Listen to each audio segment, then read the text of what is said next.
Hi friends, Telangana రాష్ట్ర ప్రజలందరికీ అదృపే శుభవార్త. ఆసరా చేత పెన్షన్లు భారీగా అయితే పెంచారండి. పెంచిన డబ్బులు ఎప్పుడు ఇస్తారనేసి ప్రజలైతే చాలా చాలా ఆతృతతో అయితే ఎదురు చూస్తున్నారు.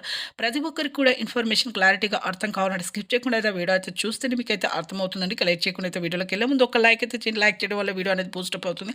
వేరే వాళ్ళకందరికీ కూడా ఈ వీడియో అనేది వెళ్తుంది. ఇక లేట్ చేయకుండా అయితే వీడియోలోకి అయితే వెళ్ళిపోదాం. పాత వారికి, కొత్త వారికి, వృద్ధులకి, వితంతులకు, ఒంటరి 4,000, వికలాంగులకి 6,000, హెచ్ఐ బీడీ, చేనేత మగ్గం కార్మికులకు 4,000, బీడీ కార్మికులు 2 ఇయర్స్ అయితే 2 సంవత్సరాల అనుభవం అయితే ఉండాలి. ఎంపీ సేలింగ్ చేసుకున్న వారికి మాత్రం పోస్ట్ ఆఫీస్ ద్వారా కానీ మీకు బ్యాంక్ అకౌంట్లో కానీ జమ అవుతున్నాయి. ఎంపీ సేలింగ్ అంటే ఏం లేదు, phone number, Aadhaar card link చేసుకోవడమే. అలాగే ప్రతి ఒక్కరికి కూడా మీరు ఫేక్ సర్టిఫికేట్ అనేది చూపించొద్దు. వికలాంగులు రద్దవుతున్నాయంటే 2-3 లక్షల మందికి అయితే కొత్త వారికైనా పాత వారికైనా రద్దవుతున్నాయి. 3 ఎకరాల పంట పొలం ఉన్న రద్దవుతుంది. ప్రభుత్వ ఉద్యోగం చేసే పిల్లల తల్లిదండ్రులకు కూడా రద్దవుతుందండి. ప్రతి ఒక్కరికి కూడా ఇదే మీకు ప్రతి ఒక్కరికి కూడా ఇప్పుడైతే ఖచ్చితంగా అయితే ఈ నెలలో ఆగస్టు 30వ తేదీ వరకు ఖచ్చితంగా అయితే మీకైతే ఆసరా చేత పెన్షన్లు 4,000 నుంచి పెంచిన డబ్బులతో సహా 4,000 నుంచి 6,000 రూపాయల వరకు అయితే మీ అకౌంట్లో అయితే పడుతున్నాయని. థ్యాంక్స్.